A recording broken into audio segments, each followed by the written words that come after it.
Hey, what is up guys? My name is Miyabratu and welcome back to a brand new video on my channel.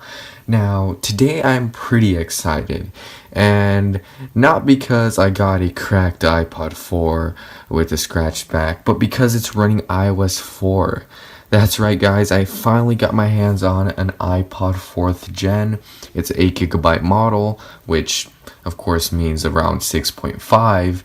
But yeah, this is an iPod 4th generation, iPod Touch 4th generation, which presumably was released in 2010.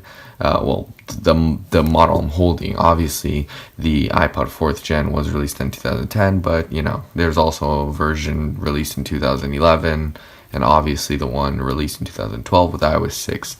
But yeah, I'm really happy because this iPod Touch is running iOS 4, but not just any version of iOS 4. It's running 4.2.1.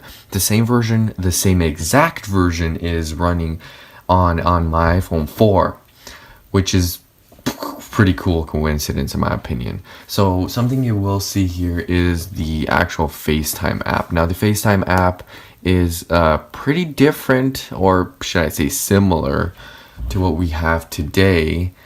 Different to what we have on iOS 6 is what I was going to say. So I'm going to bring my iPod 5th gen real quick to show you.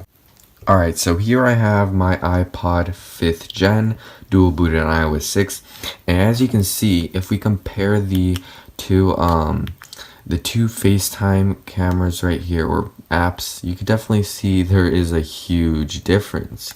And now the FaceTime, I'm not quite sure which version of iOS 4 it was supported on. I know for a fact that obviously the first gen of the iOS, in which the actual microphone here wasn't the bluish tint you have here. It was actually, you know, more of a representation of what the actual app looked like inside.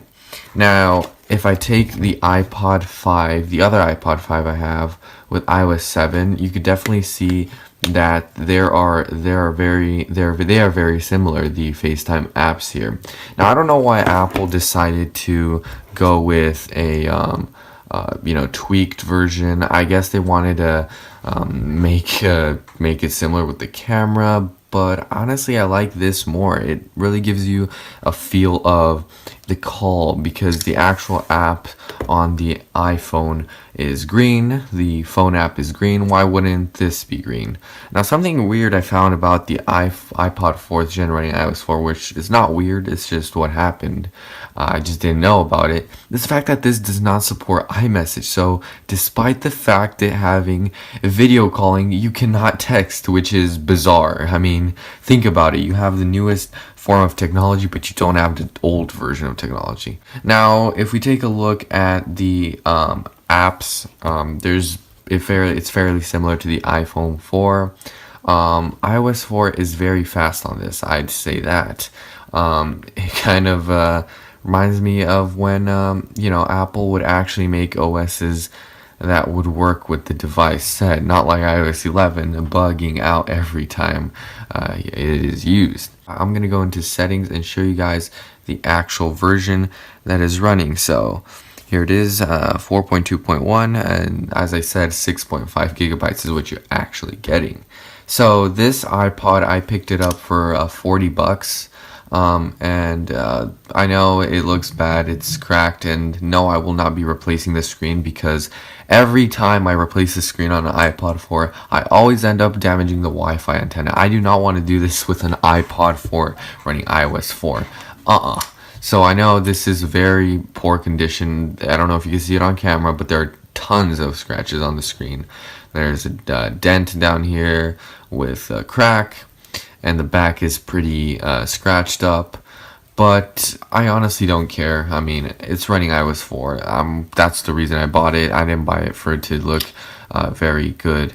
That's why I have another iPod Touch, which I will be talking about sooner or later. So the iPod 4 actually shares something with the iPhone 4, and that is of course the dock. And it's actually pretty funny Apple did this, because it's actually indicating what device you're actually using. So down here you have the Mail Safari, and if you see here in the corner where there's a phone here, it's actually music, which It's fun. You think about it. You have an iPhone, you get a phone. You get an iPod, you get music. So I found that pretty interesting. And here you have iPod and videos right here because I the iPod app here actually combined the music and videos.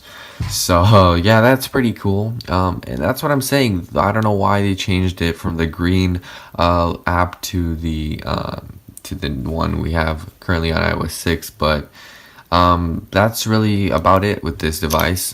There's nothing much I can say about it, just a single fact that I'm happy I got it. All the buttons work, they have satisfying clicks, and everything actually works really great. I'm really surprised, and the battery is the thing that surprised me the most. The battery seems to last so long. I fully charged it yesterday. I've been using it. Look at that. It barely drained any battery. My iPod 5, which I have here, running iOS 6. I fully charge it, and just on standby, the battery goes down. So I'm really happy with this. I don't care about the cracked screen or the scratched back. It's running iOS 4, guys. And if you know me, you know I only care about iOS. Unless, of course, the screen was totally shattered and I couldn't see anything. That's when maybe I would have considered changing the screen. But thank you so much for watching, guys. And I'll see you guys in the next one. Peace.